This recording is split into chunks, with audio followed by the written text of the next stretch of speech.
I've lost about 40 pounds on a GLP-1 in the past year, and today I'm going to share with you 10 high protein swaps and sneaks that have helped me reach my protein goals and my fiber too, actually. Just simple little things that help bump up the protein in foods that I'm already eating. So let's go.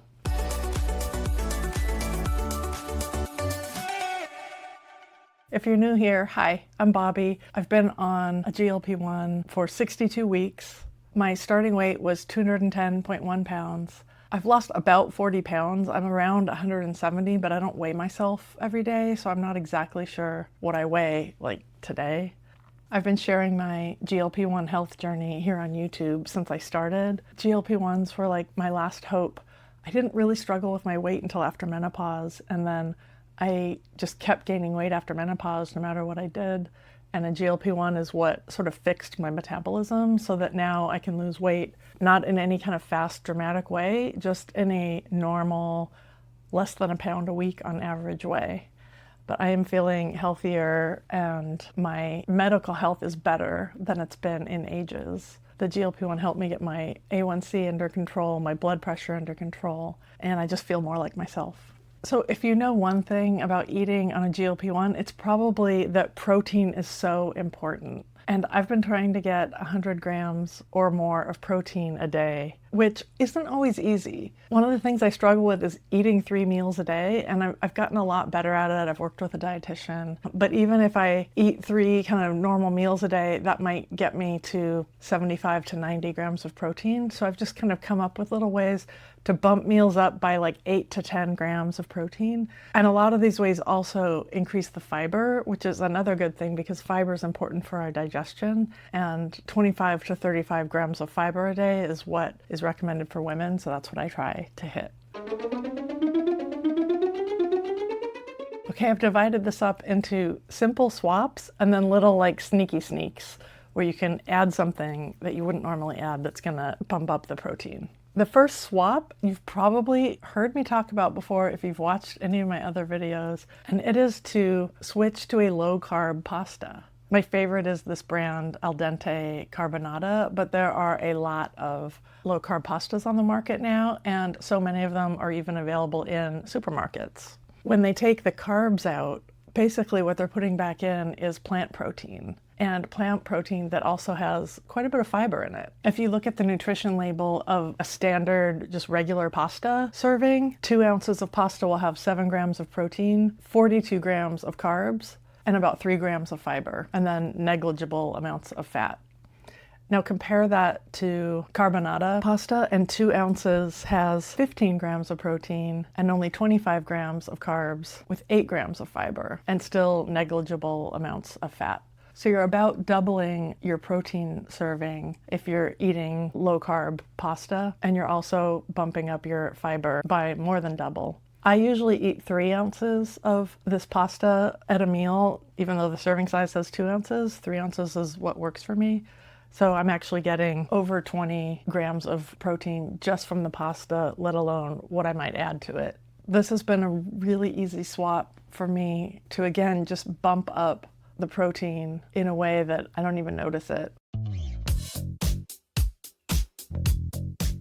My second swap is I swap out ground beef and bring in ground chicken or turkey. These are all high protein foods, but because the chicken or turkey are lower in fat, they make up for that with extra protein. And I think it's healthier. So you can see here, I put into MyFitnessPal 4 ounces of ground beef and 4 ounces of ground turkey, and they have about the same calorie count, but you get 36 grams of protein from the turkey instead of 23 grams with the beef, and you save on the fat. This is a little tweak, but I feel like over time it adds up. And also my doctor has recommended that I eat less red meat anyway, which I think is a pretty common recommendation. So I find this to be a very easy swap that again helps me to keep the protein high. Hey, it's Editing Bobby. So I don't know what I was thinking, but I did that math, that meat math, just all wrong. And I've been thinking about it wrong for, I don't know, years. You can buy super lean ground beef, and you can also buy chicken and turkey that has a higher fat content if it's got a lot of dark meat in it. So I think if you get the leanest ground beef, you can have about the same protein and fat macros as you can with poultry. I think I was just making an assumption based on how we're supposed to limit our red meat. This is a great time for me to say I'm not a dietitian, I'm not a medical doctor, and I'm talking about things that work for me, and something apparently that's been working for me is for me to be thinking that I'm getting more protein from my chicken and turkey when really all I'm doing is eating leaner meat. I hope that makes sense. Basically, I think this tip isn't much of a tip except to say the leaner your meat is, the more protein it has, which you probably already knew. Sorry. If you haven't switched from regular yogurt to Greek yogurt yet, I would be surprised. I feel like everyone knows about Greek yogurt, but I'm sure there are some of you out there who don't really know the difference, or maybe you think the labeling calling something Greek yogurt is just marketing mumbo jumbo, but it's actually not. Greek yogurt is much higher in protein than regular yogurt. Here's regular and Greek non-fat yogurt, and you can see that the Greek yogurt has 23 grams of protein in a cup, and the regular yogurt only has 5. That's a huge difference. That's why I feel like maybe everyone knows about it, but there's got to be someone out there who will really benefit from this tip. I couldn't not mention it. Greek yogurt's also much creamier, which I really like. The brand I use is Faye, but there are so many brands of Greek yogurt out there. If you're not familiar with Greek yogurt and you don't have a favorite yet, try different ones and kind of see if there's one that appeals to you the most. I use Greek yogurt for granola bowls, yogurt parfaits with berries and granola. They help add creaminess to sauces. They're great in smoothies. There's so many uses for Greek yogurt and a really easy source of protein. If you're liking this, go ahead and hit like, hit subscribe, share this with someone who you think might benefit from it.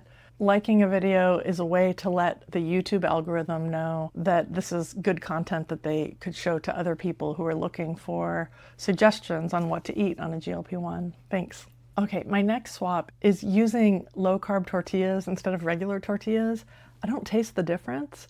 Because they lower the carbs on it, the macro that is making up for that is protein, plant-based protein.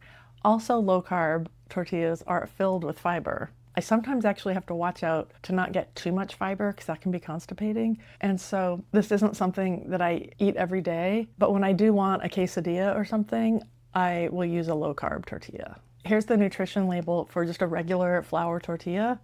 And a 100-calorie tortilla has 2 grams of protein and 16 grams of carbs and 1 gram of fiber. But a Mission brand low-carb, high-protein tortilla has 7 grams of protein and 14 grams of fiber. See what I mean about the fiber? That's more than half, or about half, of your daily requirement of fiber. So I'm a little careful with these because of that. But like I said, when I want a quesadilla or something, I'll use a low-carb tortilla and get the benefits of a little bump in protein.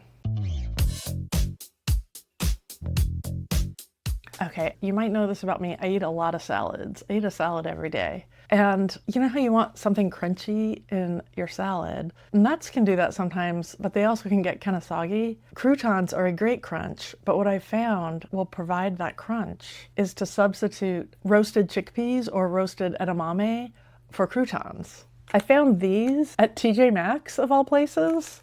They're roasted edamame beans, and they've got, let's see, this little package has 11 grams of protein in it, 4 grams of fiber, 100 calories, 6 grams of carbs, and 4 grams of fat. Really tasty, really crunchy, and I just sprinkle them on top of my salad. Roasted chickpeas do the same thing, and they're also high in protein and fiber. I have a recipe that I'll link to below that I've shared in other episodes for my homemade roasted chickpeas. They're not hard to make, and it's a lot more economical than buying them. Although I did see some roasted chickpeas also at TJ Maxx, and I bought them. They had a chili lime flavor. I was like, I know I can make that at home, but they were just there and really affordable, so I got them. So you can definitely buy them, or you can make them. I'll put the link in the description for the recipe if you want to make them. Anytime you want like a salty, crunchy snack, these can replace not just croutons in a salad, but you know, potato chips or Fritos or things. This is going to be something really crunchy and salty and savory. So it satisfies that taste and texture for me for snacks and on top of my salads.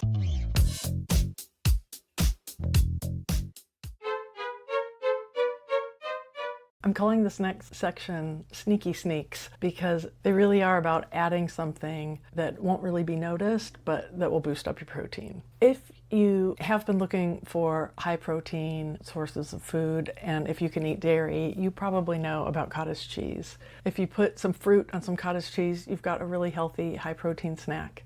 Weirdly, one of the ways my taste buds changed on GLP-1s is that I lost my taste for cottage cheese. I used to really like it, and now it tastes sour to me. It's hard to explain. It just like doesn't taste right to me now. So it's kind of sad because I used to enjoy putting fruit on cottage cheese for a snack, and now I just don't do that anymore. But I have found that putting a half a cup of cottage cheese into scrambled eggs or into pancake batter is an easy way to add protein, and you don't taste the cottage cheese. So if you don't like cottage cheese, this is the way you could use it as a protein source without tasting it. The flavor really isn't noticeable, but it does make things more creamy. If you get low-fat 2% cottage cheese, buy whatever cottage cheese you want, but I usually grab the 2%. A half a cup has 12 grams of protein, so it'll really bump up your eggs or your pancakes. Bonus, if you are using a high protein pancake mix like Kodiak, and you also add cottage cheese, you will get a ton of protein in your pancakes. The next little sneak is adding egg whites to your oatmeal. Sounds kind of gross, but you don't taste them. They make the oatmeal more fluffy. Adding 2 egg whites will boost up your oatmeal by about 7 grams of protein. It doesn't sound like a lot, but the oatmeal itself already has about 5 grams. And if you've got anything else on there like nuts or anything, you've got a few more grams of protein, and then that 7 will really just start to bump you up into the teens in terms of protein grams. It's these little tweaks and sneaks that help push me over the finish line. My next sneak is to make smoothies that are packed with protein. Most of us know you can put a protein drink in with some frozen fruit and make a smoothie, or you can use some protein powder to make a protein smoothie. But I make a smoothie that has 3 different sources of protein in it. The 3 sources are PB2 powder, Greek yogurt, and protein powder. The protein powder I use is Aloha brand, but use whatever brand you like. This recipe is the recipe you get when you subscribe to my email newsletter. So if you're already getting my email newsletter, look through your emails for the first email you got from me when you signed up, and you'll have that recipe. Or if you're not getting my newsletter, sign up for it and you'll get that recipe in the automatic. Like, you're signed up to the newsletter, here's a recipe. It's that protein smoothie recipe. It's something that I just tweaked over the years, and it's my protein smoothie recipe that I never get tired of. It's actually got 40 grams of protein in it, 13 grams of fiber, 10 grams of fat, and 41 grams of carbs. 400 calories. So I will absolutely eat this as a breakfast or lunch. Okay, so I mentioned the protein pasta, the low-carb pasta earlier. My last 2 sneaks are ways to get extra protein into your pasta sauce that don't just add protein but also add fiber. The first sneak is to put a 1/4 cup of red lentils into your pasta sauce. Also add about a 1/4 cup of water so that the lentils have some water to absorb so the sauce doesn't get too thick. Red lentils cook down and lose their shape and just blend into the sauce so you don't even know they're there. And that 1/4 cup of uncooked lentils adds 9 or 10 grams of protein to the sauce, as well as 8 grams of fiber. I kind of freaked out when I first started doing this because it was when I had kids at home, and they were good eaters. I didn't have to struggle to get them to eat, but I still always was trying to find ways to, improve their nutrition, and sneaking lentils into a tomato-based pasta sauce is a really easy way to add protein and fiber, really healthy plant-based protein and fiber into a dish. The next one is for a white type of sauce on pasta. It's to blend white beans like cannellini beans into the sauce.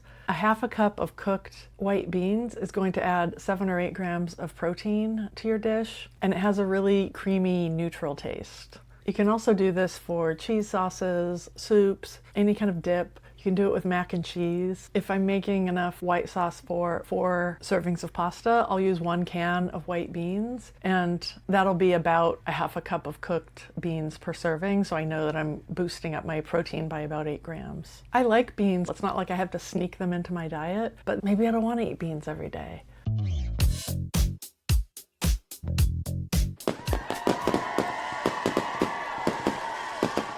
As always, I love talking to you guys in the comments. Let me know if you have your own little sneaky ways of swapping things out or putting ingredients into things to up your protein or your fiber. And let me know which of these things I've talked about that you want to try the most. If you want to see more about what I typically eat in a day on a GLP-1, watch this video next. Thank you so much for joining me. I will see you next week. Bye.